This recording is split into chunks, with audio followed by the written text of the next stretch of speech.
காலேஜ்லேருந்து ஈவினிங் என்ன பண்ணுவேன் அப்படின்னா பெட்ரோல் பங்க் போயிடும். ஹெச்பி பங்க், அதாவது ஹோப்ஸ்லேருந்து நீங்கள் கீழே சிங்காநல்லூர் போனீங்க அப்படின்னா அங்கே வந்து ரைட் சைடு வந்து ஒரு ஹெச்பி பங்க் இருக்கும். லைக் இறங்கினதே ஒரு 1/2 கிலோமீட்டரில் இருக்கும். ஸோ அந்த பங்க்கில் தான் வேலைக்கு போயிட்டு இருந்தேன் பார்ட் டைமாக. அந்த பங்கோட ஓனர் வந்து பார்த்தீங்கன்னா பிஎஸ்ஜி ஸ்கூலில் தான் ஆச்சு, பிஎஸ்ஜி காலேஜில் தான் படித்தவர். நானும் அங்கே தான் படிச்சுட்டு இருந்தேன் பிஎஸ்சி காலேஜில். ஸோ அப்படி படிக்கும்போது தான் இந்த ஒர்க்லாம் பார்த்துட்டு இருந்தேன். ஸோ அப்போ வந்து பார்த்தீங்க அப்படின்னா அவர் அங்கே ஓனர் பேசினார், இப்படி தான் நானும் ஒர்க் பண்ணிட்டுருந்தேன், நீங்களும் பண்ணுங்கள், பார்ட் டைம் ஒன்றும் தப்பில், தைரியமாக பண்ணுங்கள், நல்லபடியாக வரணும், பெருசாக வரணும்னு சொன்னார். பெருசாக வந்திருக்கோம். நான் பெட்ரோல் பங்க்லேயே ஒரு 5-6 மாதம் பக்கம் போயிட்டு இருந்தேன். அதுக்கப்புறம் நான் நியூஸ் பேப்பர் போடுறது ஒரு 1 மாதம் பக்கம் தான். நியூஸ் பேப்பரும் பெட்ரோல் பங்க்கும் வந்து 1 மாதம் பார்த்துட்டு இருந்தேன்.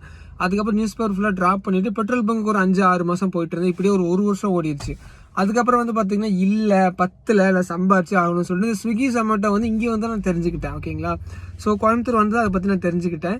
ஸோ இது எப்படி என்னன்னு பார்த்தேன். ஓகே கொஞ்சம் ஓகே, வாரம் ஒரு 3000 சம்பாதிக்கிறேன், மாதம் ஒரு 12,000-15,000 சம்பாதிக்கலாம் பார்ட் டைமில் மட்டும்.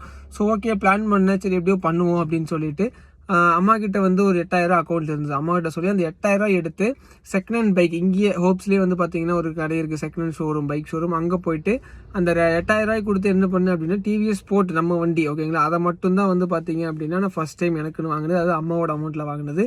அதுலேருந்து பார்த்தீங்கன்னா ஒரு வருஷம் 2 வருஷம் அப்படியே ஓட்டிட்டு காலேஜும் போயிட்டு அப்படியே காலேஜும் அப்படியே பார்த்துக்கிட்டு அப்படியே ஈவினிங் டைம் மார்னிங் டைம் வந்து ஃபுட் டெலிவரி பண்ணிவிட்டு அப்படியே ஜாலியாக போயிட்டு இருந்தது வாழ்க்கை. கஷ்டம் இல்லாமல் சம்பாதிச்சிட்டு இருந்தேன்னு வச்சுக்கோங்களேன். அதாவது ரொம்ப கஷ்டம் இல்லாமல் ஜஸ்ட் காலையில் ஒரு 1 மணி நேரம் ஸ்விக்கி டெலிவரி பண்ணுவேன். அதுக்கப்புறம்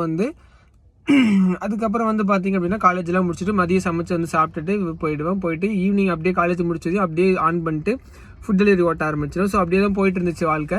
சாட்டர்டே சண்டேஸில் ஃபுல் டைம் ஓட்டுவேன். ஸோ இப்போ நம்ம பார்த்தோம்ல நியூஸ் பேப்பர் டெலிவரி பண்ணுற இடம்னு சொல்லிட்டு அந்த இடத்துல வந்து பார்த்தீங்க அப்படின்னா காலையில் ஒரு ஷாப் இருக்கும். கரெக்டாக ஒரு 5:30 மணிக்கு அங்கே போய் நின்று வச்சவங்களேன் ஆர்டர் 1 by 1 வந்து அந்த ஃபிஷ்ஷு, மீன், அதாவது மீன், கறி, கோழி, அது ஸோ அதெல்லாமே வந்து ஆர்டர் வந்துட்டு இருக்கும், 1 by 1 வந்துட்டே இருக்கும்.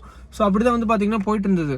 ஸோ அப்படியே ஒரு 1-2 வருஷம் அப்படியே காலேஜையும் பார்த்துட்டு இந்த மாதிரி ஃபுட் டெலிவரி பார்த்துட்டு இருந்தேன். ஸோ படித்து முடிச்சதுக்கப்புறம் பார்த்தீங்கன்னா சென்னை போனேன், செட் ஆகலை. வர சம்பளம் 32,000 வந்துச்சு. ஃபீல்டு ஒர்க், அதாவது நம்ம அந்த இது இருக்கும் பார்த்தீங்களா, அந்த டவர் இருக்கும், பில்டிங் ஒரு 4 ஃப்ளோர் இருக்கும், அதுக்கு மேலே டவர் இருக்கும், அந்த குட்டி டவர், செல்ஃபோன் டவர் மாதிரி இருக்கும், அது மேலே ஏறி கடைசியில் போயிட்டு மேலே டவருக்கு மேலே டாப்பில் போயிட்டு டிவைஸ் மாட்டணும். ஸோ அந்த ஒர்க்கு அது வந்து பார்த்தீங்கன்னா வாரத்தில் 1 நாள் 2 நாள் இருக்கும். மற்ற நாளில் வந்து சிஸ்டமில் கன்ஃபிகரேஷன் பண்ணுறது, நெட்ஒர்க் பேஸ்டாக கன்ஃபிகர் பண்ணுற மாதிரி இருக்கும்.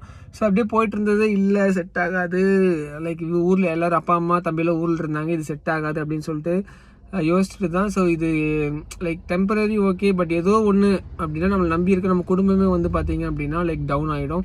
ஸோ நம்மளை நம்பி தான் நம்ம நம்மளோட ஃபேமிலியோட ஃப்யூச்சரே இருக்குது. அப்படிங்கிறப்போ அது செட் ஆகுதுன்னு சொல்லிட்டு ரிட்டர்ன் பொள்ளாச்சி வந்துட்டேன். பொள்ளாச்சி வந்துட்டு அங்கேயும் வந்து பார்த்தீங்கன்னா எனக்கு வந்து போடுற எஃபர்ட்டுக்கான சம்பளம் வரணும், அதாவது ஏர்னிங்ஸ் கொஞ்சம் அதிகமாக இருக்கணும். அதுக்காக என்ன பண்ணோம் அப்படின்னா